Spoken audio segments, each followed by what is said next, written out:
Okay.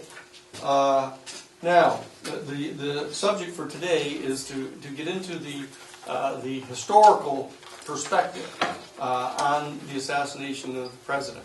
That we're going to be going into a lot of the details regarding the assassination. We're going to try to stay out of a lot of the underbrush of some of the debates. We're going to be focusing on some of the key debates that relate to the assassination. But what I want to do today is I want to put the assassination in a larger historical context so that you can appreciate it. 26. So that you can appreciate the larger historical context in which it took place, so that when you're deep in the midst of reading some article or a section of a book about this, you don't have to keep saying to yourself, "Why isn't I doing this again?" Because this particular event that occurred back in 1963, on November 22nd of 1963, is considered by the plurality, at least, of the largest generation in the history of the world, the baby boom generation that I mentioned, the members of which are 82 million here in the United States that were born between February 3rd of 1943 and November 22nd of 1963. That 82 million Americans, this particular experience is perceived by a substantial plurality of the generation to be one of, if not the most definitive historical events in their life. And that's kind of a logistical reason for being interested in this particular event. But from the point of view of a tactical reason why this is such an important event, the reality of it is that you're going to start seeing and hearing an awful lot about this here as the 50th anniversary of the killing of the president comes about. For example, you walk into virtually any bookstore now, and you're going to start seeing issues like this. This is the Atlantic magazine that just came out this week, and what it is it's a reprint of a whole series of articles that were published during the 1,000 days of the Kennedy presidency, pointing out certain states of development, of attitudes on the part of the country toward his administration, attitudes toward him, focusing on certain issues that came up during his presidency. What they've done is they've compiled these for a special 50th anniversary issue, which cover a lot of items. I'll have a couple readings out of this today, but you'll see also articles like, you'll see issues like this. This is Skeptic magazine. These are the people that are professional skeptics who point out that whatever it is that you believe, we can prove it's not true. That's the Skeptic Society. But they have been gracious enough to agree that we can. They sent us a PDF of the article that's in here, and they're going to allow us to have it downloaded for you. So you'll have a copy of that, and this will be for the reading for October 8th, a week from today, when we start discussing the Oswald lone gunman theory. Okay, so this is the Skeptic article that is basically criticizing all of the conspiracy theorists, basically criticizing every conspiracy theorist, with the exception of those that are so absolutely proven that they can't pretend they're not true. So that's what they do. And there are a number of the observations that were made that I want to lead with here today to begin to give you some kind of a sense of what the range of attitudes and stuff were about President Kennedy during his presidency and afterwards. The first is an article by Samuel Eliot Morison. Samuel Eliot Morison was a leading professor of history at Harvard University, Kennedy's alma mater. And he wrote this article shortly after the president's death. He said, courage is one of the qualifications of a great president. President Kennedy came to the presidency at a crisis in the Cold War. And whether historians will ultimately determine it was right or wrong, his refusing American aid in the 1961 invasion of Cuba, which we'll talk about some today, his courageous confrontation of Nikita Khrushchev with regard to the Russian missiles based in Cuba in 1962, which is another issue we'll talk about today, saved our country from a deadly menace and convinced the Soviets that they had better be wary of our country in the future. It was a turning point in the Cold War. Kennedy had the power of decision, of correct decisions, as well as quick decisions. There were no hesitations, no faltering, quick, intensive study of all the possibilities, then conferences with the most intelligent and best informed on the situation, and then he made the decisions. He inherited a situation when the shibboleth of massive deterrence had become obsolete. He had to decide how best to spend the money of the country that it could afford. With a keen sense of reality, he started paring down the strategic bomber force of the United States and started building up the intercontinental ballistic missiles, yet not neglecting the mobile military strike forces for limited objectives. No other president other than Abraham Lincoln and Franklin Roosevelt had to make so many vital decisions for his country within his presidency. So you begin to see the scope of the admiration that so many people had for him, comparing him only to Lincoln and Roosevelt, that he was a president of that type of stature for these people. Kennedy always kept before him the objective of world peace, and then they point out the caveat, which he believed could be maintained only through maximizing our strength.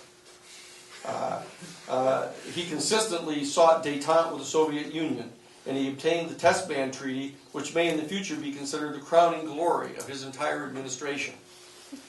I believe that he felt there existed a certain community of interest between the United States and Russia, that the really great menace to our civilization in the near future would be communist China, and that by careful diplomacy he might gain Russia on the side of the free world. So you can see the scale of kind of hyperbole that these people engaged in. That in fact, what Kennedy was really trying to do in their estimates, according to Samuel Eliot, whatever his name is here, Morrison, is that he actually thought that Kennedy was involved in trying to bring Russia in with us to confront the communist China, which is, we'll get into later in the course, the actual position where the foreign policy of George H.W. Bush, or George Bush Sr., actually led to. It says, among the various domestic issues the president had to confront, the most serious of which was the Negro Revolution of the 1960s. This, too, he faced courageously. And he knew that in the framework of our federal system, there are limits to what the federal government can do. What President Kennedy's administration did in this respect fell short of the demands and expectations of many liberals, as well as the Negroes. But he was far ahead of what the Southern white Democrats regarded as even possible. President Kennedy was remarkable for his courage and wisdom to take the most important steps ever made by a president of the United States to foster literature in the arts. And here you start getting a certain kind of sense of Samuel Eliot Morrison in the kind of attitude that they had, these people that were in the administration of the president. Said he made the most important steps ever made by a president of the United States to foster literature and arts in the White House. A product of Boston and of Harvard, he transplanted those cultural values to the community of Washington, D.C. He said, he transformed the White House into a residence worthy of the chief magistrate of the Republic. He says, I was at a party in the White House with my wife. We had the honor to attend it, which was conducted with all of the elegance that no European court could have ever surpassed. So you see, there's this entire kind of aristocratic praise for Kennedy. and this whole concept of almost kind of a royalist quality to him. In fact, one time when Kennedy gathered the people all together at the White House, he quotes Kennedy saying, "This is the most extraordinary collection of talent, of human knowledge that has ever been gathered together at the White House." It said, "Making the cultural aspects of the American civilization finally respected in that capital city, hitherto an artistic and literary desert." That he has become one of the leading, made it into one of the leading cultural centers in the United States. And all of this Kennedy did with grace and humor. I wish to point out that with the exception of Abraham Lincoln, the presidents of the United States who have done the most for the people, who stand the very highest in the estimate of historians, were all gentlemen, well-born and bred, aristocrats. He said, Washington, both Adamses, Jefferson, both Roosevelts, Wilson, and now Kennedy were all great presidents who were all well-educated gentlemen of background and breeding. So you see, and he goes on to say, alas, that bright, vivid personality whose every act and every appearance made us proud of him, who gave us all fresh confidence in our country, even in ourselves. Alas, we shall not again hear that ringing, virile voice in such perfect diction. With his death, something died in each one of us, yet something of him will remain in us forever. I close thanking God for having given us John Fitzgerald Kennedy. So you see the type of kind of effusive praise that people had for Kennedy. People of a certain kind of aristocratic bent, even to the point of praising the similarities between his court at the White House and the European aristocratic courts. So there was this aspect of the Kennedy administration, which people characterized as an opening onto the highest ideals of our country.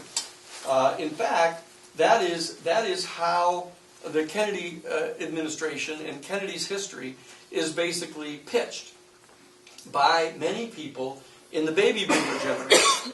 Because as I pointed out to you in the first lecture, just touching upon it, is that the baby boom generation, the 82 million member generation that saw him as their first president, the first president that they actually participated in electing in 1960, because the very senior members of the baby boom administration or baby boom generation actually got to vote for him to bring him into office. And when he was going to run again in 1964, he was going to be the first person that many of them had ever gotten to vote for, as well as the few that had voted for him in 1960. And so that idealist generation projected onto Kennedy many of the idealistic qualities and beliefs that they had. And as I touched upon briefly, and I'll just review it quickly here for you, is that this idealist generation is a generation which is born every 100-year cycle in the United States. And it's been pointed out by William Strauss and Neil Howe in their 1991 book called Generations, A History of America's Future. They point out that an idealistic generation is born in the immediate aftermath of the resolution of a major social crisis in America. And our baby boom generation began to be born right at the end of the resolution of the Major Depression of 1929 and the Second World War. A horrendous conflagration that engulfed literally the entire world, with the exception of a few areas in Switzerland and other places where, for various tactical reasons, both sides in the war wanted to leave those areas as neutral territory where they could move freely. That crisis was resolved, as I pointed out, on February 3rd of 1943 with the ultimate surrender of the 5th and 6th German armies. in front of the gates of Stalingrad.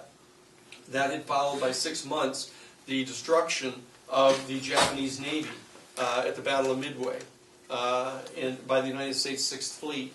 And so virtually all the top-level people realized on February 3rd of 1943 that the Allies had ultimately succeeded in breaking the power of the Axis, and that it was therefore going to be just a matter of time before this all came to a positive conclusion.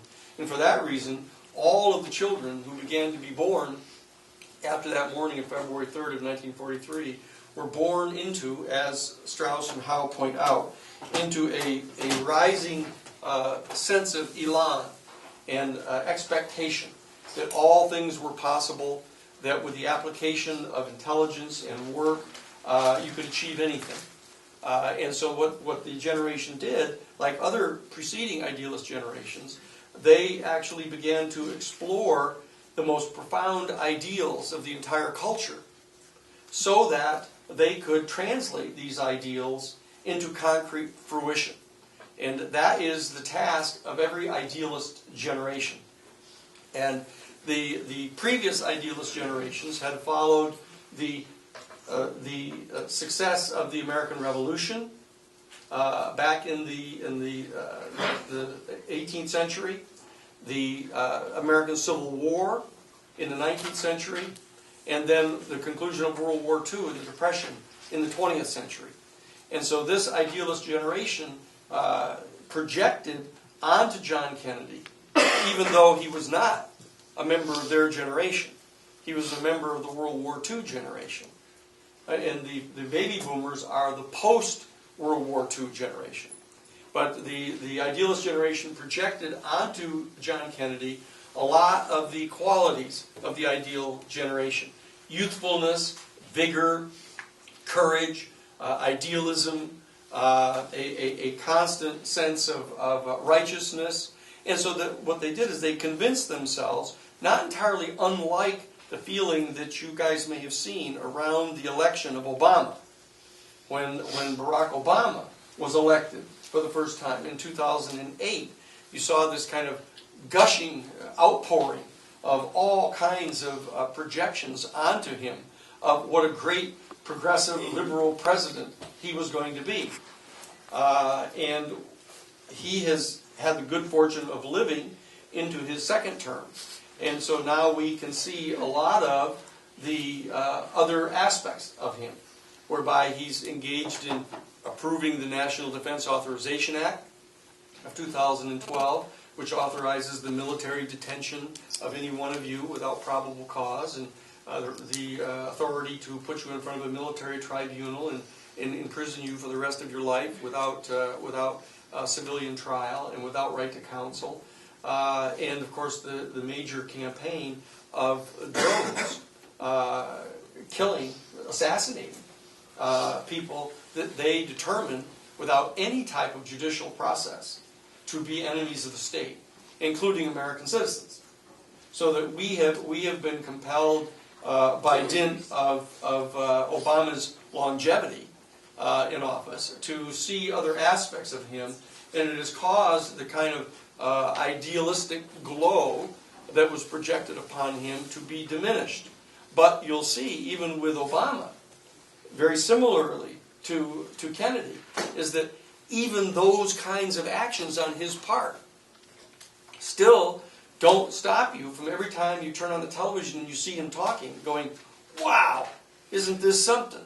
This guy is so smart. This guy is so righteous and dedicated to doing the right thing. And we begin to rationalize that the only reason he's doing any of these other things is this ugly right-wing reactionary element in the Republican Party. And that he really can't do all the kind of wonderful things that he'd really like to do. And that we become convinced that somehow when he and Michelle get alone in the White House at night, they lament the fact that they can't do all of these wonderful ideal things that they really love to get to do. John Kennedy didn't suffer that fate. He was killed at the peak of his power. And what I want to do today is I want to be able to describe for you the context in which this all occurred. That what is important to remember is that the election of President Kennedy followed by only 15 years the conclusion of World War II. That war that had torn the world, had disrupted the lives of every single American, had killed millions of people all across the world, and had ruined the families of a substantial number of people in the United States by having a very dear loved one killed in the war.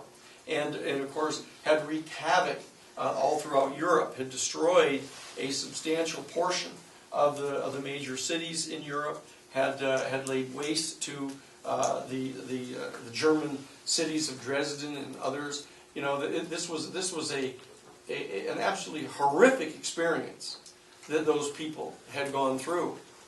But it's important to remember that none of us went through that. The baby boomers all started being born right as that was kind of tailing off. I mean, I peculiarly happen to be the youngest person that you'll ever meet who was alive when Franklin Roosevelt was president.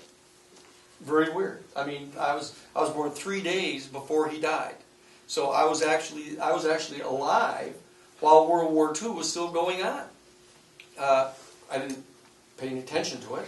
I couldn't really see over the edges of the crib, so I didn't know exactly what was going on. But the reality is that we all grew up basically perceiving World War II and the Depression and all of that as being kind of back there with the American Civil War, with the American Revolutionary War, with the Pilgrims, and all of that stuff. That it was just an historical event, much like you perceive the Vietnam War, the assassination of President Kennedy, and a lot of the things that we're going to be talking about in this class. And that's one of the important reasons for having a class like this, because what I want to do is I want to pull this event up out of that kind of misty conflation with all of these other past historical events, because it represents such an extraordinarily important and central event in the lives of the baby boom generation, who are going to be partners with you, as I mentioned last week, are going to be partners with you in coming to grips with the major crisis that's going to be confronting you here in the 21st century. Because in every one of the centuries there is such a major crisis, as is discussed at some length by William Strauss and Neil Howe, pointing out that the seeds of the crisis reside in a very specific period of time, a 10-year period during the lives of the idealist generation, when their senior members are starting to reach the age of 18 to 21 years. And there occurs a 10-year period during which there is a rising up of the idealist generation to confront the members of the previous generation, to charge them with hypocrisy, that they have failed to ultimately perform on the ideals that they have actually taught to the idealist generation. So there is this pattern that is talked about by Strauss and Howe, which is the larger context in which these events take place that we're going to be talking about in this class. That they take place in the midst of the rise of the baby boom idealist generation, where we come out of the 1950s believing that everything is basically hunky-dory, that everything is going just as it should. With just a little bit of work and attention, you can achieve anything. You all get to do whatever you want. In fact, I remember when Ronald Reagan actually was asked, he said, what's all this talk about a black problem? He said, I remember when there wasn't even any black problem. Okay? And that type of tunnel vision, that type of experiencing reality with blinders on in that way, was quite characteristic of our whole idealist generation as of 1960. That we were playing football in high school, not worrying about getting concussions. We were being cheerleaders, not worrying about how completely grossly chauvinistic that whole thing was. The limitations that were imposed upon young women in high school when they were talking about what their major was going to be in college, and the guidance counselors were recommending taking home economics. That kind of thing that was going on was cojoined with a certain assumption on the part of all of the young men of that time that you had to go into the U.S. military in one branch or another and serve 2 years in the military. It was just an absolutely assumed thing because they in fact had a draft. That there was an obligatory draft in which the United States Selective Service of the military would in fact draft you. So you had to try to plan in your life plan which 2 years you were going to go in and serve in the military. And even though we were beyond the World War II, we just thought that, well, it was sort of like if you were going to go to college. It was, well, you're going to go to college, you're going to go into the military, you're going to get a job, you're going to work for the man. That everything seemed, well, why not? I mean, because corporations are okay, our government is okay, we can trust them. They seem to be doing okay. Everything's going fine. We all get new washers and dishwashers and cars and electricity everywhere. We got television now. So there was this kind of rose lens kind of over everything. It was kind of symptomatic of the Ozzie and Harriet show, which again doesn't mean anything to you guys because you don't know what it is. But they used to have these really insipid shows on television on just the 3 channels that you got, the three networks, and that they would have these things where Ozzie and Harriet were this couple that lived in some nondescript suburbia. You couldn't tell quite where it was. I think we figured it out that it must have been in Indiana, somewhere near Notre Dame, when we were out there one time, because you can eat off the streets. It was like one of those places, and I won't go into the story about that. But we were invited to come and speak there at one time, so that's how we found out about it. We said, "Gee, this was where Ozzie and Harriet were from," and these images, Father Knows Best. Was presented to us where Stu Irwin would come in and give cogent advice to his young kids that were at the major crisis of their life is whether they were going to run for the student council in high school. And it was something, and we were all part of it. That we all did exactly what we were supposed to do. We were in the student council. We were in the student officers. We were members of the honor society. We played football. We played baseball. We played basketball. We did cheerleading. We were on the newspapers of the school that wrote about such crucial things as whether there's enough toilet paper or paper towels in the girls' room. This kind of world is what we were in. And that there was, in fact, the beginning of some rumblings. This started in 1956, 57, with people coming onto the scene like James Dean in Rebel Without a Cause. You had Marlon Brando show up in On the Waterfront, in The Wild One. There were some movies that started to occur in that time, just kind of heroizing the outsider, the person who was kind of standing against the kind of placid culture of the time. And then music started. The rock and roll music started coming on. Chuck Berry. A lot of the black jazz and gospel music in hip-hop, rock and roll, not hip-hop, rock and roll, started coming on.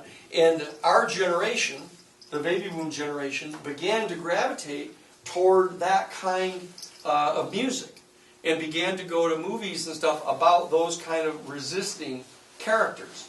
There was a classic movie, 1954 actually, of this one. It was called Blackboard Jungle. and Bill Haley and the Comets. The music for it, Rock Around the Clock. And this was generating a reaction on the part of the World War II generation where they were just appalled at this. That this was fraught with rebellion, disrespect for established authority, and the more they whined about it, the more people started going to it within our generation. And so this peculiar thing started to happen where we, at one and the same time, were doing all the things that you're supposed to do, but at the same time, we were starting to pay attention to this kind of, this undercurrent of rising up and asserting kind of a resistant position to the kind of milquetoast, white bread, wonder bread kind of culture that we found ourselves in. And what happened is when John Kennedy ran for the presidency, John Kennedy and the whole Kennedy clan basically tapped into that. And they realized that there was a voting bloc that was coming of age. And it was this idealist generation. And so what they did is they tried to make a calculation of how it was that they could appeal to this idealistic generation without offending the right-wing reactionaries from the Dixiecrats. Because at that time, the Democratic Party controlled most of the state legislatures and governorships and senatorships and congressional districts in the South. And it wasn't until the Nixon era that they actually shifted over to become right-wing Republicans. They were right-wing Democrats at that time. So there was this, no, Terry, please, we just want the students up front here so we can keep an eye on it. Okay? So I can actually have dialogue and contact with them in our class. Okay? So so this is what was going on at the time when Kennedy came in, and there was a whole bunch of things. There were a whole bunch of things going on, kind of behind the scenes, but it was perfectly understood by everyone, from in your high school civics courses, your history courses, etc., that you didn't ask troubling questions. You didn't ask those kind of questions. You were just sitting there kind of downloading the information that they were giving to you. And then you were kind of spewing it back to them. And that was the process that was going on. So there were things happening that, and what we would do is we would turn on the television in the evening for the news, and you'd get either Walter Cronkite on CBS, or you'd get John Chancellor or someone over on NBC, and that they had these father-like figures who would sit there and just tell you what was going on in the world. And everybody just basically took it, spoon-fed, like that. And when the first thing that happened that startled us all was when Kennedy came out, we discovered that there was going to be a debate on television. There was going to be a debate between John Kennedy and Richard Nixon. And Richard Nixon, people didn't know much about Richard Nixon because they didn't pay any attention to the vice president. That hasn't changed that much. But they didn't pay that much attention to the vice president. But behind the scenes, Richard Nixon had been serving as the chairman of the 5412 Committee of the National Security Council. This was a new organ that had been created just at the end of World War II. Remember, we're only 15 years out from the war now. And at the end of the war, 1947, 2 years after the war was ended, there was created by the National Security Act of 1947, they created the Central Intelligence Agency, they created the National Security Council, they created the NSA, they created a bunch of these initial groups that were in charge of the national security of the United States. And it was clear that the reason why they were telling us why they had to have these national security agencies in place is because we were all under the threat of being taken over by the communists. Okay? That what had happened is there had been this transition immediately after the end of World War II, in which instead of being at war with Japan and Germany, we were engaged in this Cold War with the Soviet Union, who were all communists. And communist was a term that was used interchangeably with authoritarian totalitarians. And that they were necessarily going to try to deprive you of your way of life. They were going to try to incarcerate you, they would brainwash you, they would regiment you, they would do all of these things that were being done by the United States in a way that you didn't even notice. That it was happening here to the point where you were just having these kind of ideas put out to you with no alternatives being discussed and believing everything you were told, and it was working very smoothly. In the Soviet Union, they had this terrible program of just kind of hammering on you and telling you what you had to believe and brainwashing you, etc. And so the United States policy directors held this up as the anathema, this terrible totalitarian authoritarian state, to the point where people became confused whether between the Soviet Union and Germany, that Nazi Germany was just like that. And that even though fascism and Nazism were absolutely antithetically confronting and opposite to Soviet communism, the people in the United States and our idealist generation were basically spoon-fed this idea that they were basically both the same. That that's who they are. And that don't try to relax here just because the war is over. We've got this terrible enemy of communism. And so that we were being told that we had to live with the threat virtually every day of our lives of the Soviet Union launching a major nuclear attack against us across the polar ice caps. That they would launch the missiles from Russia across the polar ice caps, and they would come screaming in across Canada and land on us. Fortunately, we could climb under our desks. Right. Yeah. This is a big famous shtick for the 60 generation, is that if in fact we get the alert that the Soviets have launched a major massive nuclear attack against us, which are going to basically vaporize the country, you can get under your desk. And make sure to hold your head while you're under your desk. Okay? So that was how we were living at the time. There was this peculiar juxtaposition between this kind of idealistic world of just going to school all the time and having a great time at the sports events and mixers and dances and listening to this wonderful music and playing football and doing all of these kind of things and having the leadership tell us what's going on in the outside world. The primary event of which was this major confrontation with the communists. And that was the atmosphere in which John Kennedy came. John Kennedy came in, and what he did is they added to that same motif, they added this kind of aristocratic Camelot. They actually engaged the concept of Camelot, of King Arthur and the Round Table, and this wonderful, idealistic, never existing country of Camelot, and where you may have heard the song.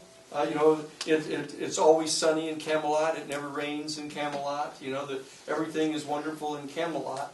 And the Kennedy administration actually laid claim to that image, and therefore they had these kind of aristocratic galas at the White House in big flowing gowns and white ties and tux, and this whole thing that was going on. And the American people were just eating it up, just loving this, saying, look, we have our own aristocracy now, we have our own royalty. And Kennedy brought in, and you'll see a lot of this in The Best and the Brightest, one of the books that we've had you get. The Best and the Brightest is the best book that I've ever seen that gives you, it not only gives you a sense of what it was like when Kennedy came into office, but it draws you into it. It draws you into it, and it sort of gives you the little shivers about, oh, isn't that great? Isn't that terrific? These people are really super. They are the best and the brightest. George Bundy, who was his national security advisor, had gotten all the highest grades at Harvard College. They were all brilliant guys. He was, offered the deanship at Yale, when he was like 28. And boy, it's good to have guys like that around, to be able to address these problems. And the entire administration was filled with these people. And so everybody sort of laid back. They were in the hands of the best and the brightest. And he came into office, remember, now he's elected in November of 1960 by only something like 100,000 votes in the confrontation with Richard Nixon, who was castigated as the doppelganger, other and complete opposite from Kennedy. Whereas Kennedy was cool and suave and intelligent and charming, Richard Nixon was the goat. Richard Nixon was a crude, unshaven, sweaty creep. Okay, and that was all part of the propaganda campaign of the Kennedy administration. They would say things like, "Just look at it." Just look at that guy, and compare him to us. He's not one of the guys that you would invite to your gala. And they just drummed on this guy. And with all of the millions of dollars of wealth that the Kennedys had from their father Joe, who had been the ambassador to England under Roosevelt, this kind of image of the Kennedy administration, actually was constantly making Richard Nixon the butt of every kind of crude joke, and it was working. But even with all of that done, the Kennedys only won by like 100,000 votes. Peculiarly enough, all of which came in the Cook County in Chicago, where the machine of Mayor Daley, Boss Daley, was in charge there. And the mob was one of the most dominant forces in Chicago, under Sam Giancana, in the mafia in Chicago, the old home of Al Capone. And this is where the difference in the votes came from, right out of Cook County. So there was this huge temptation on the part of Nixon to whine and complain about the fact that the election had been stolen from him and all that. But he decided, no, I'll get another run at this. I'll get to run again in 1968.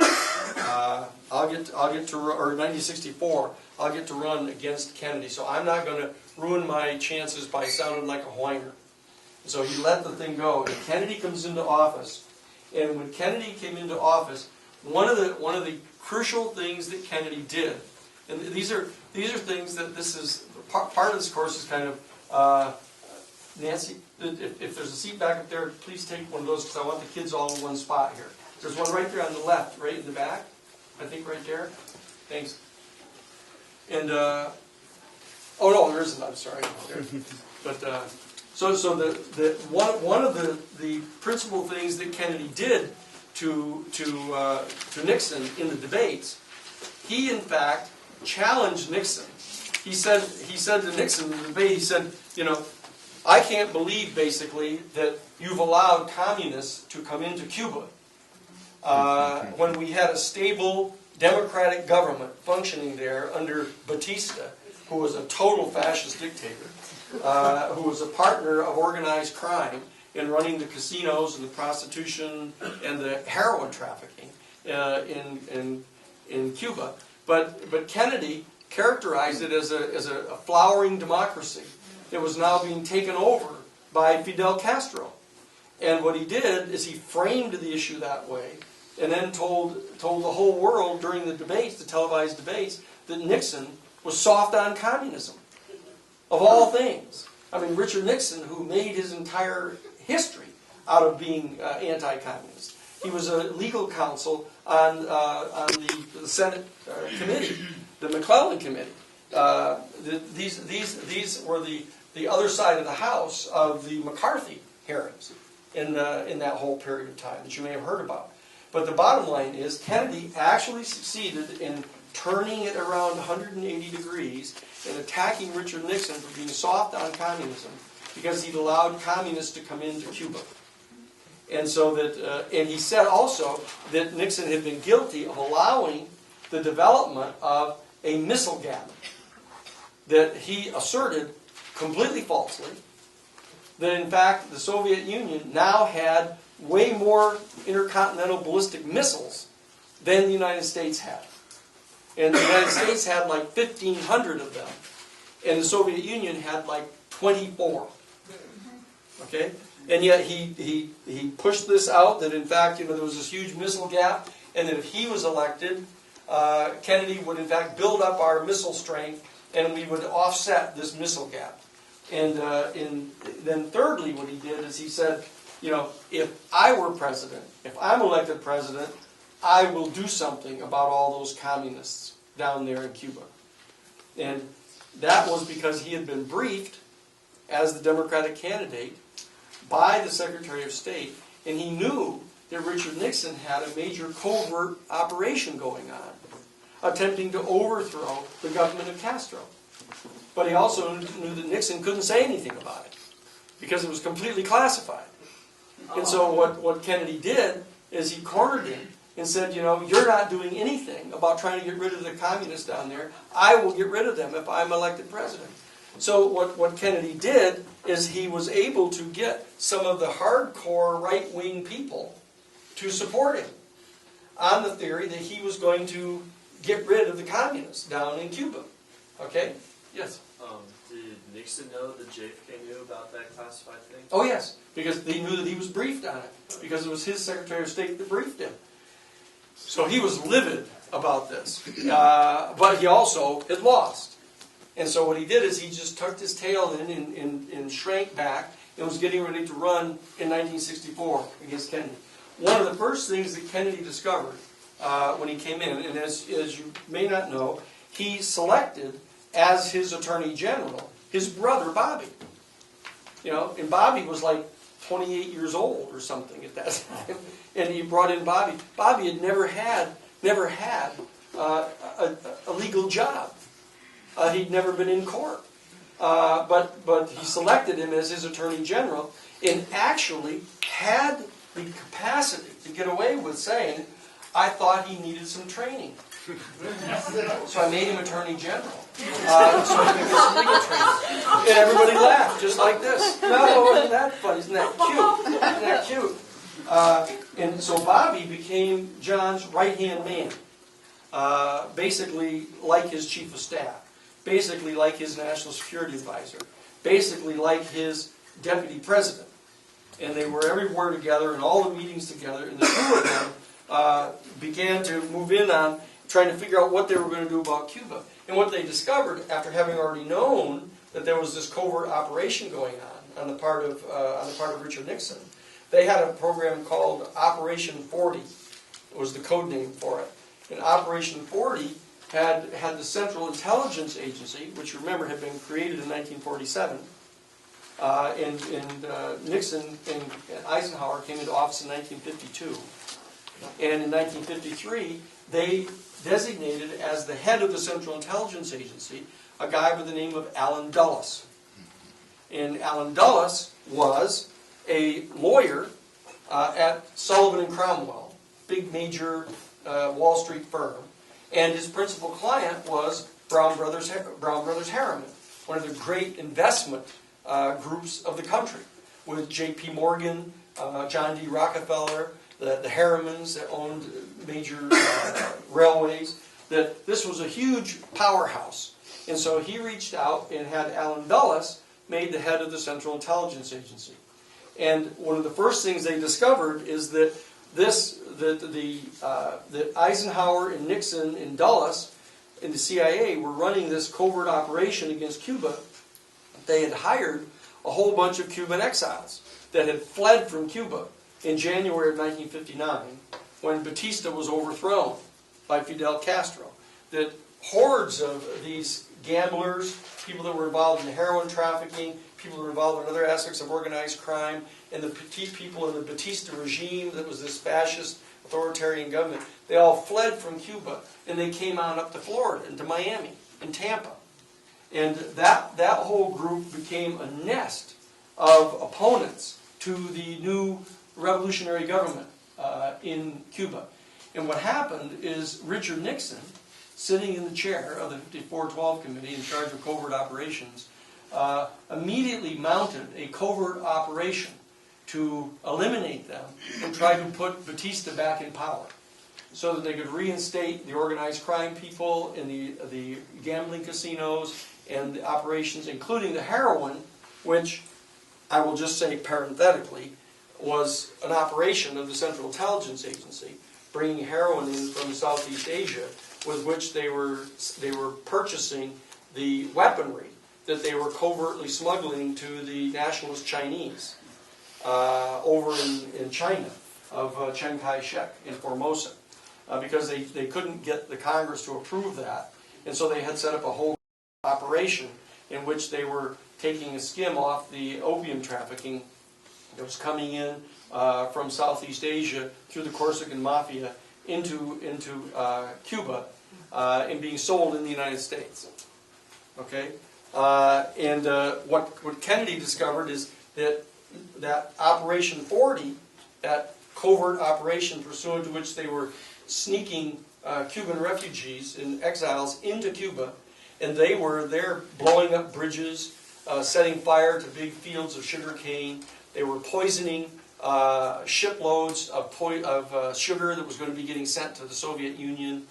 They were doing all of these things. And Nixon persuaded Eisenhower to confront Fidel Castro and Raul Castro and Che Guevara and the other 5 leaders of the new revolutionary government, telling them that if they didn't agree to have no diplomatic relations whatsoever with either Russia or China, if they didn't agree to do that, the United States was going to declare them to be an enemy, and that we were going to basically embargo them, and we were going to cut off all finances with them, we were going to cut off all commerce with them, we were going to isolate them and try to destroy them. Okay, and that's what happened. So that what really caused Fidel Castro to have to reach out to the Soviet Union and other places for financial assistance and equipment, military equipment, etc., is the fact that the United States had conditioned, under the Eisenhower and Nixon administration, had conditioned the relationship of the United States solely on Cuba refusing to have any diplomatic relations with either China or Russia, which Fidel Castro rejected. And so that major operation, Operation 40, began to go down against Cuba. So when the Kennedy brothers came into office, they discovered that this Operation 40 there was a plan that Richard Nixon had of transforming Operation 40 into a more overt, aggressive invasion that they were planning. And remember that Nixon planned to come into office as president in January of 1961, having won the election ideally back in November of 1960. And he was then going to schedule in April of 1961 a full-scale military invasion of Cuba. And they were going to send ashore like 1,200 exiles, and they were going to land on the beach at a place called the Bay of Pigs. And they were going to immediately raise a flag of free Cuba. And they were going to radio a code word, which was "the fish is red." And then Richard Nixon was going to recognize them as the new legal government of Cuba there on the beach. And he was going to send in United States Marines off from carriers and battleships, going to send in United States Marines to back their play and overthrow the government.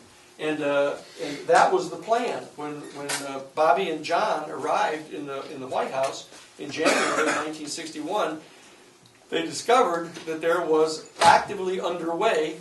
Come on up front here. that there was actively underway a plan for a full-scale military invasion of Cuba. Now, John Kennedy thought that that was a really bad idea. He said that he thought that that would generate a reaction on the part of Russia that was now an ally of Cuba and was supplying them with military equipment and supplying them with financial assistance and all of that. He thought that that would be a bad idea.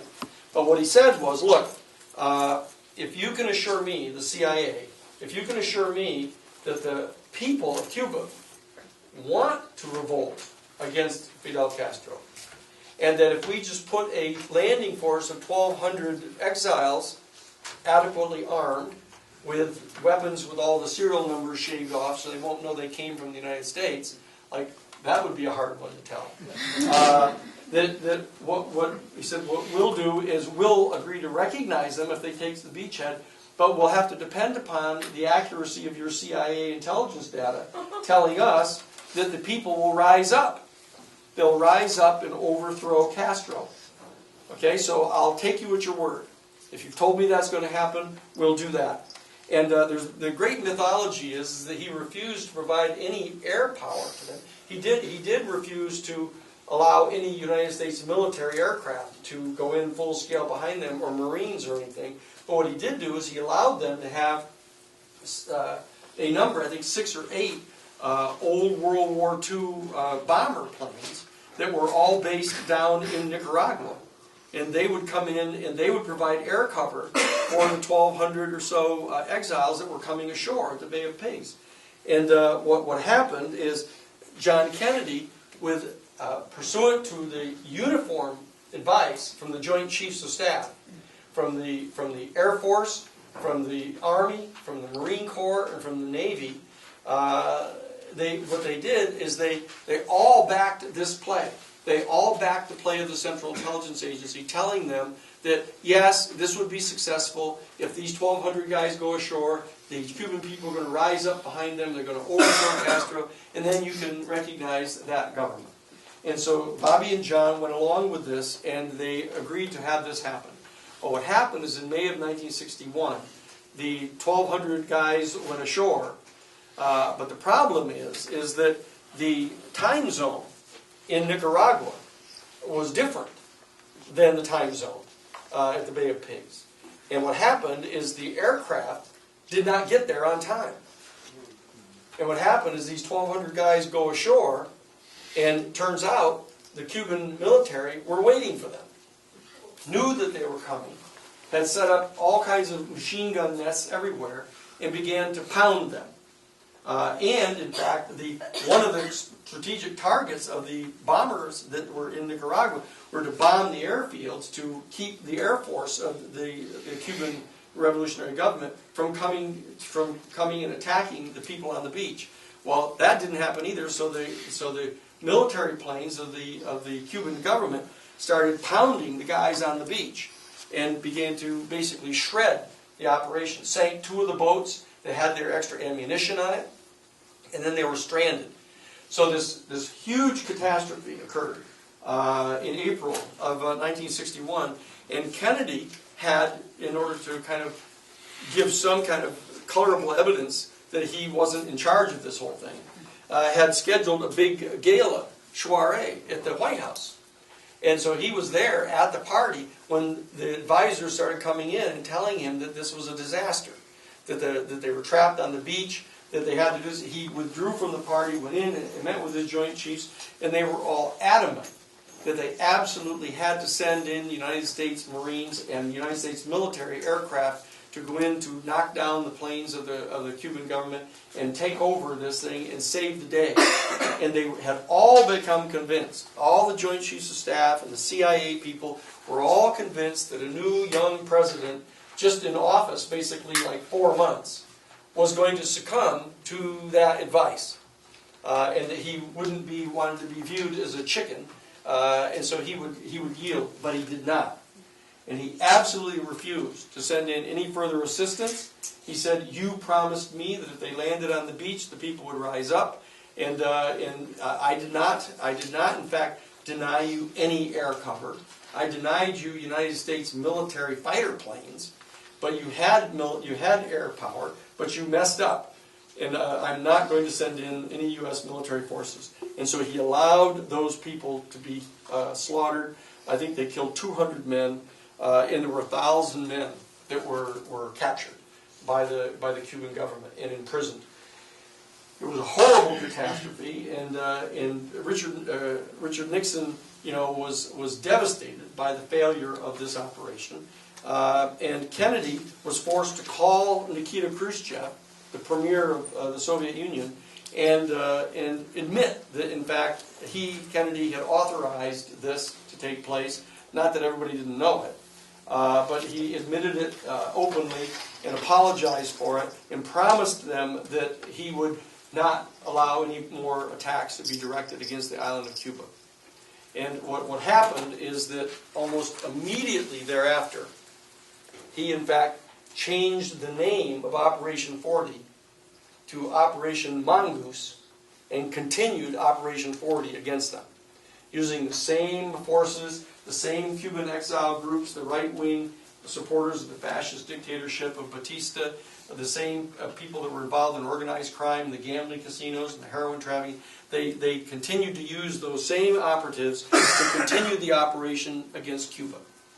And so what happened is, because of him breaking his word to Nikita Khrushchev, Nikita Khrushchev was furious, and what he did is he began to send in missiles into Cuba.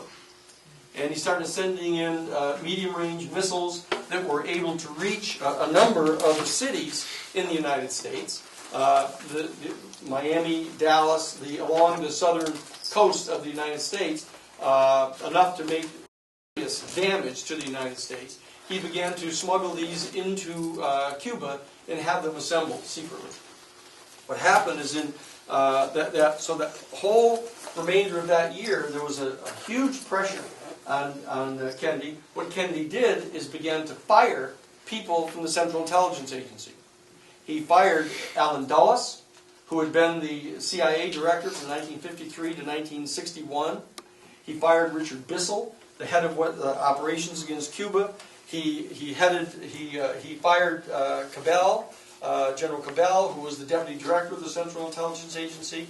He fired a whole bunch of the people that had been responsible for planning this entire Operation 40, translating it into the invasion of the Bay of Pigs. And so he stripped them out, and the reports are that he was furious against the Central Intelligence Agency. And what happened is that during that entire period, from June, July, August of 1961, all the way through to August of 1962, he spent cleaning out the Central Intelligence Agency, reasserting himself. And during that period of time, another issue arose in the country, and that is major confrontations began to occur down in the South, where black students were applying for a membership in students' status in the colleges, in Ole Miss, the University of Alabama, other places that have been historically racially segregated, and the governors in those states, Orval Faubus and George Wallace and a number of others, were engaging in these kind of grandstanding efforts to close out and not allow any of the black students to come into the college. And what also started happening is Dr. Martin Luther King began major movements of bringing people down south to have freedom marches, protesting the racial segregation that was still going on in the South. And Kennedy got pushed into several situations where major armed violence was being mounted by the authorities down in those southern states against these young black civil rights workers. They were being murdered in the nighttime. They were being beaten. They were being hosed down with powerful water hoses and beaten on national television. And so Kennedy was forced to make a move, even though it was contrary to his political interests, because of the Southern Democrats. who were vehemently in favor of racial segregation. And so what he did is he moved against them and actually sent U.S. military forces in, the National Guard, in to back the students getting into those universities. So there was this, during that 1 year period after he'd had this confrontation with the Central Intelligence Agency and the Joint Chiefs of Staff, he was now into a major confrontation with the segregationist wing of the Democratic Party. And another series of major events started to take place during this time because Bobby Kennedy, the Attorney General, having gotten some legal practice, now decided, like many untutored youth, that it would be a great idea to break the mafia. Because J. Edgar Hoover, who had been the only head of the FBI since its creation back in like 1920s, J. Edgar Hoover had always maintained that there was no mafia. That all of this talk about the mafia and organized crime, it wasn't really true. This is while he was actually going out and getting free passes to the Santa Anita racetrack. It was owned by Clint Murchison and others. The bottom line is Bobby decided he was going to make war on the mafia. And that he was going to break them up. And so these three major things occurred in that period between April of 1961 into the fall of 1962. Kennedy had come into confrontation with his Joint Chiefs of Staff, the Central Intelligence Agency, the white Southern racists down in the South, and the right-wing of the Democratic Party, and also with organized crime. So all of those things were causing him in 1962 to be in a situation where he was going to have to start seriously considering what he was going to do in order to reestablish his political base in order to be reelected in 1964. And what happened is that in October of 1962, United States overflights over Cuba, the U-2s, discovered the missiles, the Soviet missiles that were in place, and they were finishing building these launch pads for them in Cuba.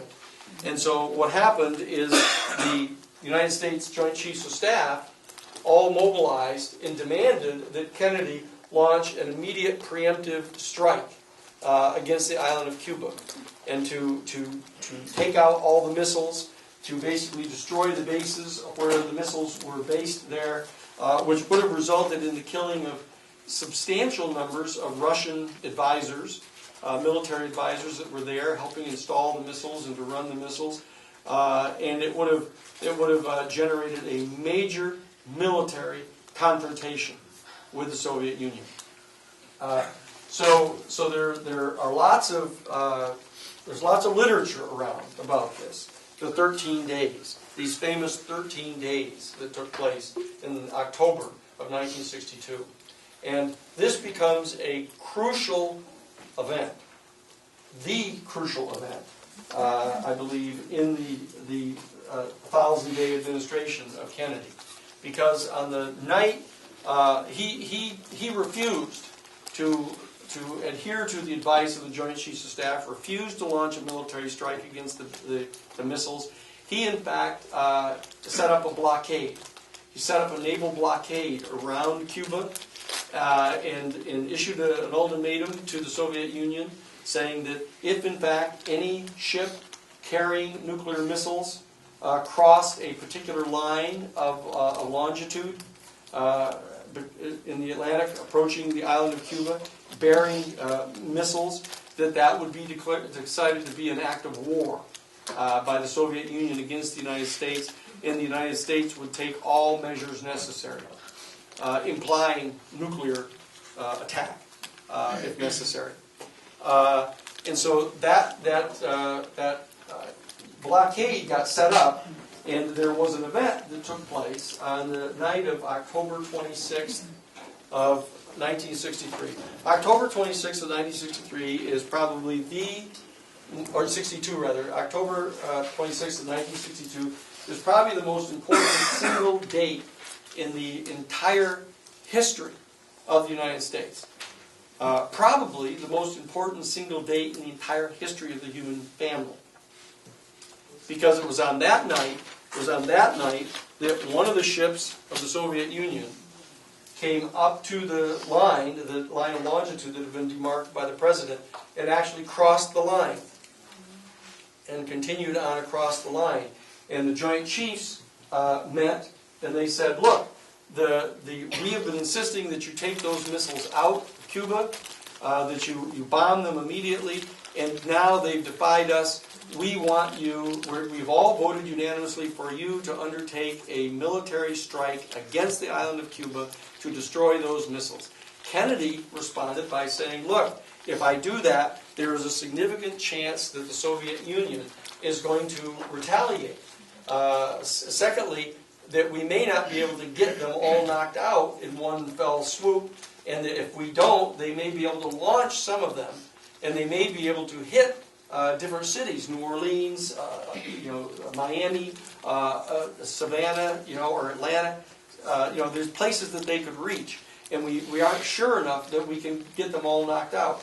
Now here we have a major clash of worldviews occurs, because the military, the people in the military had spent their entire adult lives, from the time they were 18 years old, most of them having gone to the academies, having gone to the Naval Academy, the Army Academy at West Point, or to the new Air Force Academy, that these people had been trained their entire lives to confront the Soviet Union. And they had been through war game scenarios after war game scenarios, and that this was a picture-perfect example of the United States setting down an ultimatum and it being defied by the Soviet Union. And if we didn't, in fact, respond to this with a show of armed force, that it was going to be interpreted by the Soviet Union as being a sign of weakness, and it was going to destabilize the entire relationship with the Soviet Union and make us all more at risk. And what Kennedy did is Kennedy refused to abide by that. He was so shocked by the determination of the entire unanimous Joint Chiefs of Staff to launch a military strike against the island of Cuba, with the full possibility that there would be a nuclear exchange between the Soviet Union and the United States, that Kennedy, in that moment, went through what we refer to as a metanoia. Metanoia is a very specific kind of human experience. Some particular event, all of the aspects of the event come closing in upon you, and it basically, the veil drops away, and you are confronted by a new insight into reality itself.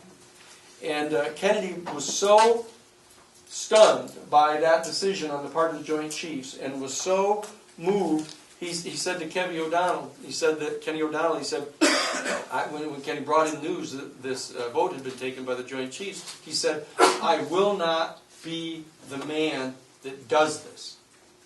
And he immediately ordered them, because what had happened is Curtis LeMay of the Joint Chiefs of Staff, who was the Chief of Staff for the United States Air Force, he had unilaterally ordered the B-52 strategic bombers to move to their fail-safe places all around the Soviet Union. And in fact had sent a U-2 spy plane over the Soviet Union, which was a classic mark of being prepared for an attack, because the U-2 would have gone over the Soviet Union to get final targeting instructions for the attack. So that Curtis LeMay had done that on his own without the authorization of the president. And he had in fact instructed General Powers, Tom Powers, who was his deputy, instructed him to go to DEFCON 2 to prepare for this in the open. He broadcast that in the open to make certain that the Soviet Union knew that he had done it. All without the authority of the president. And when Kennedy realized what was happening here, that the Joint Chiefs, Lemonster and Curtis LeMay, and Arleigh Burke and the others that were there were actually defying the president. That they viewed the president to be so weak in his decision-making that they were attempting to basically usurp the decision-making authority so as to be able to mount a military strike against Cuba. And even if the Soviet Union did respond, they wanted to be into a situation where if they began to get signs that the Soviet Union was getting set to respond, that they could take them out with a first strike. And that is what Curtis LeMay had advocated several times to Kennedy prior to this time. And Curtis LeMay is actually quoted as having said, look, if we have an all-out nuclear exchange with the Soviet Union and there is one single Soviet citizen left, but there are 2 Americans, we win. Okay? Now that's the kind of absolutist thinking that characterized Curtis LeMay. And there had been a series of confrontations between Kennedy and the military going on throughout this entire period up to 1962 because there were a number of people in the military that were actually advising their troops, calling them into group sessions and giving them paraphernalia from the John Birch Society and other extreme right-wing neo-fascist organizations. And that they were basically indoctrinating their troops with fascist literature. And in fact, Kennedy had fired one of the generals, General Walker, for having done that. And so that there was this building confrontation going on now. And it all came to a head on that night of October 26th of 1962. And what happened is when Kennedy... There's a famous exchange of emergency telegrams going back and forth and back and forth. It's a huge and extraordinary period in the history of the United States, that night of October 26th, because what ultimately happened is Bobby was sent to meet with Gobrinin, I think the Soviet ambassador, that they were having conversations about, we've got to step back from this abyss, and Gobrinin kept on saying, well, look, at what you've got to do is you've got to agree to take your missiles out of Turkey, and we'll agree to take these out of Cuba. And Bobby said, no, that can't be part of the deal. But I'll tell you what, even though it won't be part of the deal, I can give you my personal assurances that after a particular delay of time, so that it won't appear as though we're responding to your taking the missiles out, those missiles will come out of Turkey. And so they were having this kind of conversation going on, and a letter was sent by Khrushchev.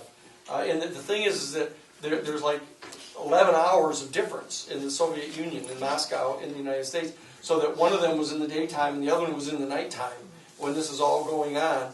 And Khrushchev sent a letter to the United States, to Kennedy, a telegram saying that, look, why can't we have this deal? Why can't you agree to take the missiles out of Turkey?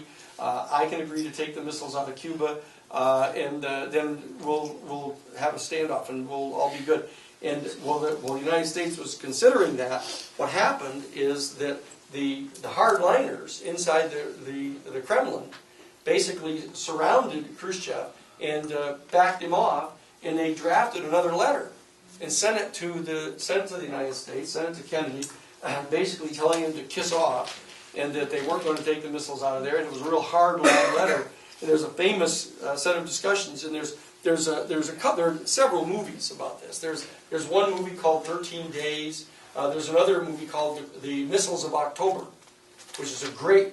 They're both great movies, and there are transcripts now available of the recordings of these meetings that are all available. This is an extraordinarily important moment in the administration of Kennedy, because it is the point where Kennedy cut bait, and he said, look, anybody's a fool to believe these military commanders, that these guys are out of control, that they've been so brainwashed into fighting a war with the Soviet Union, they don't care about massive destruction of the United States, at least they're willing to accept it.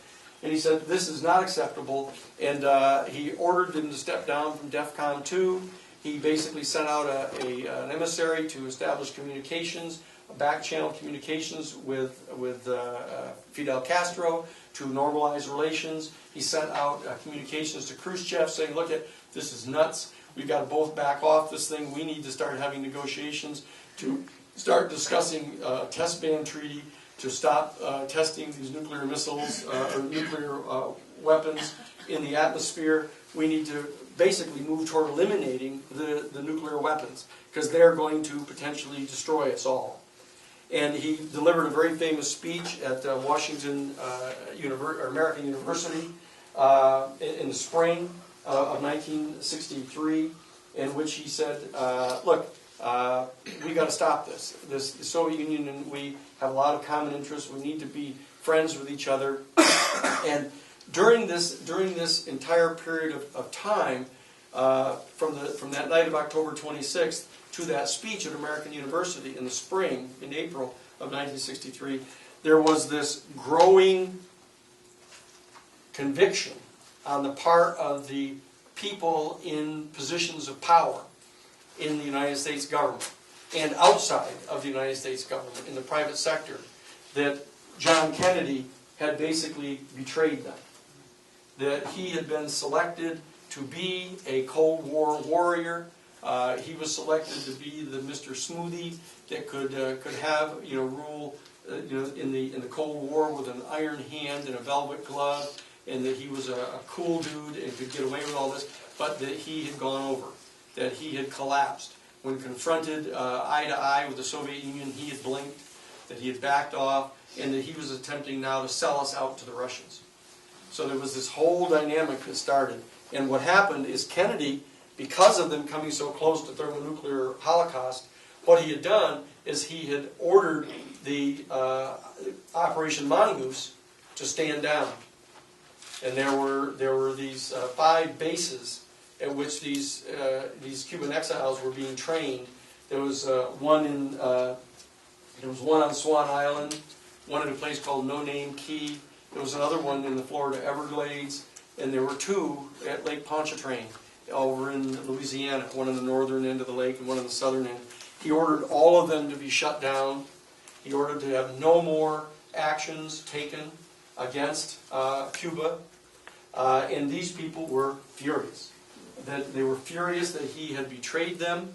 The Cubans that were the active operations people that were involved in trying to overthrow the government of Cuba. He was viewed as having betrayed the Joint Chiefs of Staff because he had basically defied all of their training over all the years of their adult life as to what they should do under certain circumstances like that. He had betrayed the Central Intelligence Agency because he fired the heads of the covert operations people. And Kennedy began a very constant campaign in April, May, and June of 1963 to move toward normalizing relationships with the Soviet Union and with Cuba. And this whole process was going on. He discovered then that there had been an assassination team that had been fielded to try to assassinate Fidel Castro. And it's absolutely untrue that Bobby or John Kennedy ever participated in authorizing any assassination attempt against Castro. And that we'll get into some details about this as we move on in the course.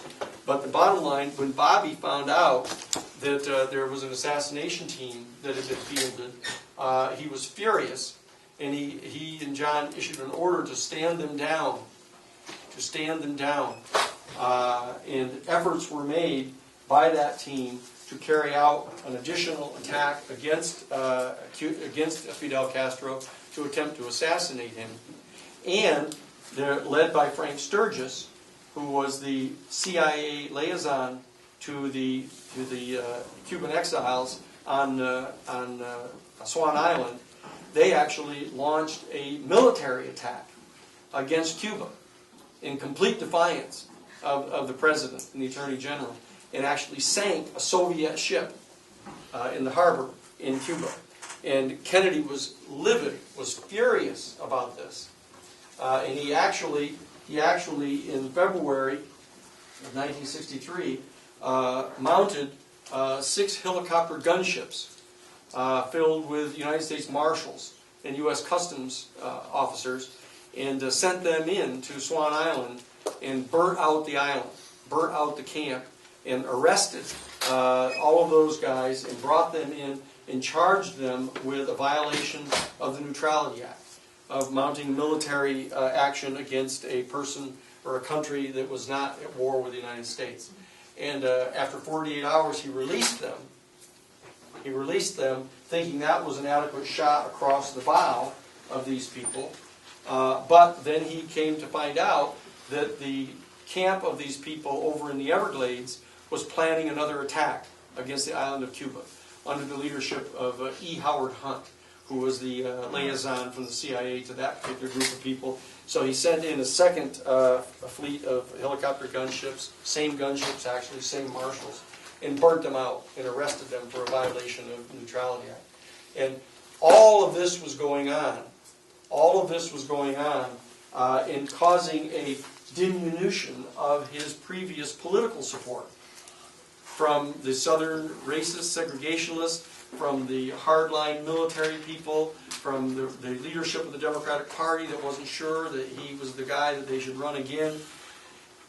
And so he decided that what they needed to do is they needed to go down and shore up their political support in the South. He had already selected Lyndon Johnson, the United States Senator from Texas, to be his vice president. So he had sent Johnson down to try to deal with John Tower and Senator Yarborough down in Texas. They were attempting to figure out how they were planning to start their political campaign for November of 1964's election. They were beginning that campaign in October, after Labor Day, September, October of 1963, to get started a year ahead of time.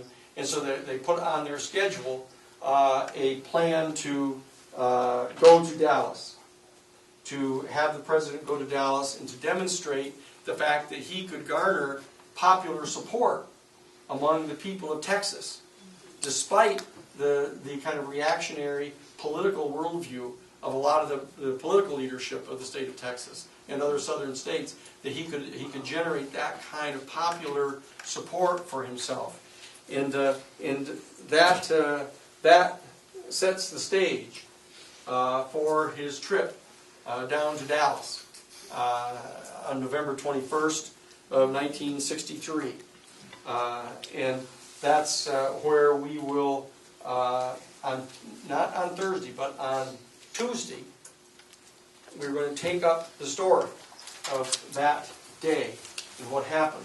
What we're going to do on Thursday, however, is I want to, in preparation for our analysis of what it is that's happened here with the president and with the assassination, what I want to do is I want to discuss with you varying ways that you can go about analyzing the various pieces of information that you're going to be getting over the course of the next 10 weeks, the next 20 lectures of this kind. I want you to be able to understand how you can take this kind of mass of information and adopt certain type of tactics and strategies by means of which you can process it to start to formulate your own opinion about what it is that's happened here. So these reading assignments, two of them that will be for Thursday. One of them is an article by William Twining called "Evidence as a Multidisciplinary Subject." And what it's going to do is it's going to talk with you about differing methods of determining facts within different professions. Whether it's lawyers, historians, scientists, journalists, different professions have different standards and methodologies by means of which they check facts. Now, the one that's on your reading list that is what do they call it? Actionable by punching the button, whatever that is. It's a what they call that in the reading list. A what? hyperlink. A hyperlink. Hyperlink. You got one of the hyperlinks on your reading list, which is to the other article, which is called "The Study of Politics: Logic, Approaches, and Methods."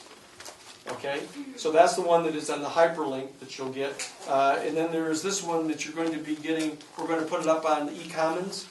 We're going to email them. Oh, we're going to email to them. Oh, They filled out the piece of paper with that email. Oh, good. Yeah. If anyone hasn't filled it out, it's over. All right.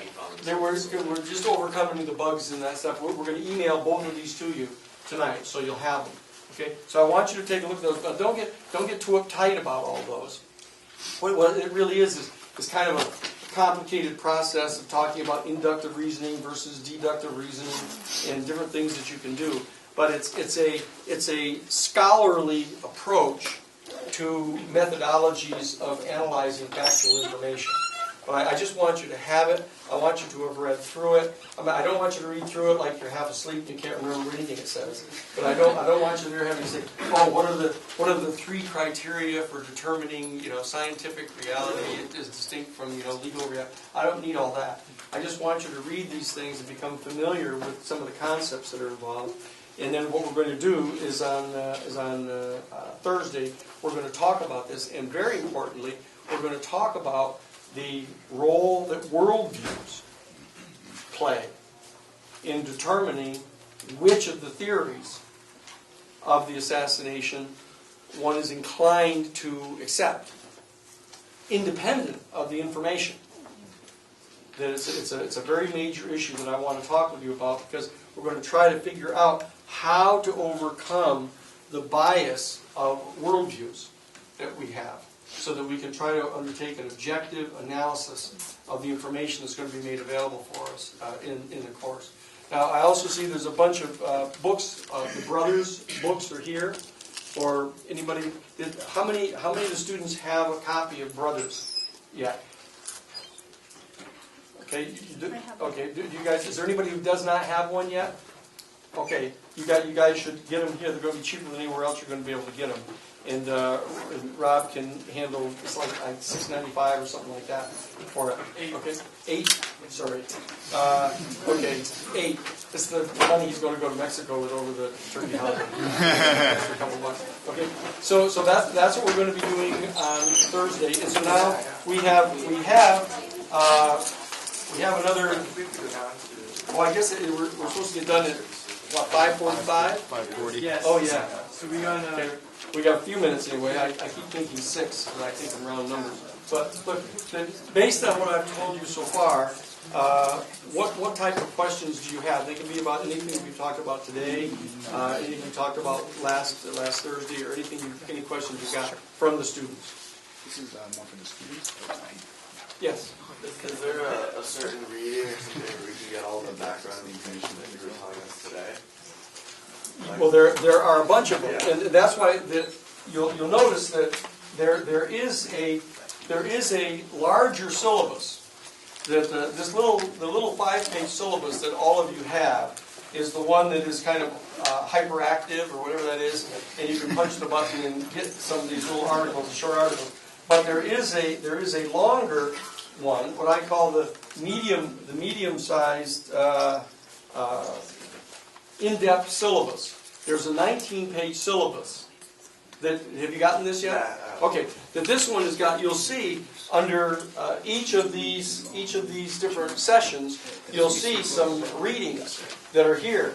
And under today's plenary session, you'll see on page 7 there are a whole bunch of different readings that you can get, where you can read about these things that I've talked about here today. And there is, for the hardy, there is the 150-page syllabus, where you can go to the 150-page syllabus and you can find all kinds of data in the back. There's a whole set of resources that talk about these issues. There's 300 books. And you can tell pretty much by the title what the subject matter is, and you can read the text that we put in here, that we've taken from various websites and stuff and put in here, so you can get sort of a Cliff Notes kind of understanding of some of this stuff. Okay. And where do we find that? This is all on. Where is it on? E-commons will be E-commons. up hopefully tomorrow. Okay, the e-commons we're going to have up by tomorrow, and that's got the big one and the middle-sized one, and everybody's got the short one. Okay, so that's where the information is. About today, Best and the Brightest does pretty good. Okay, yeah. There's some pages from the best and the brightest on the little short list. Let me look here. The best and the brightest, chapter 1 and 2. You can find it. You can get a lot of the atmospherics about the administration stuff by reading chapters 1 and 2 of the best and the brightest. Okay. When Kennedy sent LBJ down to the South, like before the execution, how well documented is LBJ's time there?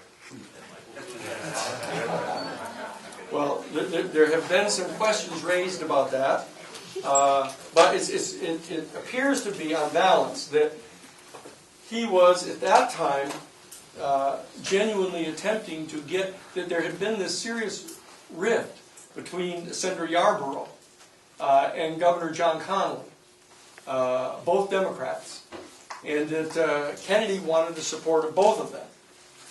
And so Johnson knew both of the guys really well, so he had gone down, and it is quite clear that he was in fact meeting with them in good faith, trying to get them to support them, mainly because Johnson wanted to be left on the ticket. And there was some strong indications that Bobby was lobbying fairly intensely to get John to drop LBJ, saying that, look, because of what we did with regard to the school segregations, we aren't going to get those guys anyhow. And the only reason we brought on Lyndon was to try to get those guys. So we're going to have to now go for registering black people to vote, get the liberals and the progressives and the people who read books, get these people to vote for us this time out. And we don't need Lyndon Johnson for that. So Johnson was still working at this point, at least, in trying to demonstrate his bona fides and value to the ticket. Okay. I was curious, while you were talking about the 1960 election. Yeah. In the prelude, you were stressing Kennedy's sort of glamour and aristocratic appeal. But I was curious what your views were on the fact that the election was so close and what the appeal of Nixon was. Even though, as we said, there were a lot of arguments and just look at it. The appeal of Nixon was primarily is that he was part of the kind of woodwork, and that people who don't like change are the kind of people that would just go along with. Well, say, look at it. He was the vice president.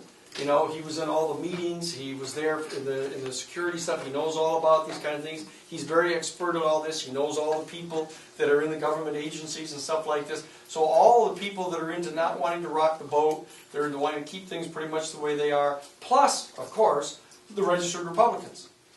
And it's one of the things we'll talk about on Thursday, that people, they just say, look, I'm a Republican, and if they put up a zombie to run, like Nixon, I'll vote for them, no matter what. And the Democrats are the same on the other side. They could put up, for example, they could put up Gene McCarthy, and the people would vote for him, even though he's more liberal than they are. In that instance, if the party machinery nominates them, most Americans at that time didn't want to spend a lot of time thinking about politics or about anything else. It was an era of just, as I said, Ozzie and Harriet, game shows, those kind of quiz games and those kind of things. It was a lot of light entertainment, huge college football Saturdays. Big jock operations at the colleges, big fraternities and sororities. It was like that kind of era, and they didn't spend a lot of time thinking about politics. And this became a major event that characterizes the 60s afterwards. A whole generation of people coming in, becoming extremely active in regard to the political structures, primarily because of the Vietnam War. Okay, so that's why they just kind of robot-like voted for him, mainly. The part about the Bay of Pigs and the air cover, could you just, is that disputed? Is that controversial at all? So he put, you were saying that he didn't want to escalate the air cover? Yeah. I didn't, so which air cover did he authorize? He allowed the use of the old World War II surplus planes that there were 6 or 8 of them that were based down in Nicaragua with Noriega. With what's his name from Nicaragua. Anyway, they agreed to allow them to have them based down there and fly them from there, and they were trained by Central Intelligence Agency guys. And Kennedy let all of that stuff go. He let them do that because he was obsessed with not having any absolutely indisputable proof that the U.S. was behind the attack. Okay, but what he wouldn't do is he wouldn't allow U.S. warplanes to come in off the aircraft carriers and basically attack the island of Cuba and have it just be a complete overt U.S. military operation. Now, which is important because it was a change, because ever since 1903, the United States had intervened in various South American countries, like 23 times, sending in U.S. military expeditionary forces and stuff like that into Nicaragua, and so they'd done it. So something had changed in that time that Kennedy one of the things I'd say in closing, Kennedy was a master at generating appearances that were different than reality. That he projected vigor and strength and had all kinds of pictures of them playing, touch football and all this kind of thing. And he was basically an invalid. He had to get shots. He had to get shots in his back, and he was being given drugs all the time to keep him going. And to say nothing about his lack of fidelity to Jackie, which people have heard a lot about now. Okay, so in this particular case, he was very much dedicated to not allowing the world to know definitively that they were behind the invasion. But he was willing to give them substantive assistance, but not anything that would give away the fact that they were the back supporting them. That was what it was. There's just one thing that I wanted to bring up was what Lieutenant Colonel Leroy Fletcher Prouty said about all this. Because at the time, he was the Air Force liaison to the CIA. It is the full officer in charge of making sure that they had all the equipment and things that they needed to do all these operations. And you can hear Prouty talk about this online on YouTube, the specifics of that particular situation with the Bay of Pigs, that they had 10 jet fighters the Cubans did on the ground. And Kennedy gave specific instructions that all 10 of those had to be destroyed before they went in. They had only destroyed 7 of them. 3 of them had managed to go to another airfield, Santiago, Cuba, at the time. And they avoided this. And those 3 hadn't been taken out. So specifically, they had violated Kennedy's instructions to even start executing the mission itself, because they were supposed to have taken that out. Because those things were so much faster than the B-26s that those 3 jets cut everything to ribbons. So it would have been pointless at that point in time to even send in any more military. That's what Kennedy's basic determination. But the primary person who talks about all this that sort of caused the controversy is Prouty himself, who is in on this. But you can hear him talk about it online. It's all over the place. So that's a great resource. Okay. Any more questions from the students? Yes. I just have one. It's more about conspiracy, but like in Book Brothers, it mentions that during the autopsy that there was actually an entrance wound in front of the throat. And I have heard this before, but through I've met people that have been in prison, and they read a book in prison called The Pale White Horse, where they mention that too. Mm-hmm. And that struck me, and that stood out to me. I'm not how sure that might be, or I'm not sure that might be in the book. Well, there are a number of very specific facts that you're going to run into during the course of the discussions here that appear to be completely incongruous with the determination that was made by the Warren Commission. and this is one of them. But there are others. So we will get to that. You're talking about behold. Yeah, that one. Yeah. Yeah. And William, whatever his name is, that wrote that, is William Cooper wrote that. Okay, but there are a bunch of very specific facts that you're going to be encountering, which you're going to have to do the very best you can to cope with in your particular thesis. Your particular thesis is going to discover that whichever thesis you adopt, unless you figure out the meta theory of this, that there's going to be some piece that's hanging out there that is inconsistent with what you're saying, and you can't be overwhelmed by it, but you have to deal with it in some kind of responsible way. Okay, so and that's one of them for the lone gunman theories of the autopsy doctors talking about the entrance wounds in the throat, and there'll be others about how could it have been an exit wound here in the throat if in fact the bullet came in here if it was being fired from above. How could that possibly happen? And then there are people that try to make arguments as to why it could have happened. Okay, so but it's one of the pieces. So any more students? Okay. All right, thanks. I'm not a student, so I just want to say if any other students have a question. Going back up to what you were saying about Obama at the beginning of today's lecture, you were talking about the National Defense and Authorization Act, and I got that down, but the second one I missed. What's the title of the second one where anybody can be declared an enemy of the state, including an activist like me, and shot and killed with no trial, no nothing, yada. Well, that's all part of executive orders governing the drone attacks.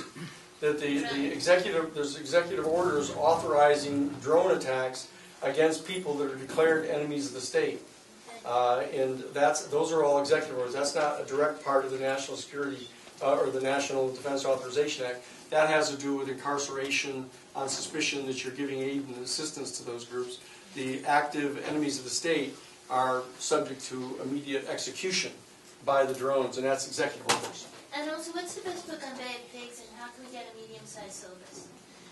Well, the medium-sized syllabus will be up on the e-commons. And that'll be e-commons, okay. It'll be up on the And what do you e-commons. think is the best, absolutely best book on Bay of Pigs? Or the whole Cuban, just the Cuban. Well, there's a book called The Fish is Red, and then there's one by William Turner in Hinkle. That's which one is that? That is. Can't remember the name, but you can look it up on Amazon. You'll find it. Right, So those are the two that focus the most on those particular facts. Okay, kids? All right. Sorry for not giving you more time for questions. I'll be better next time. Okay? I'll see you on Thursday.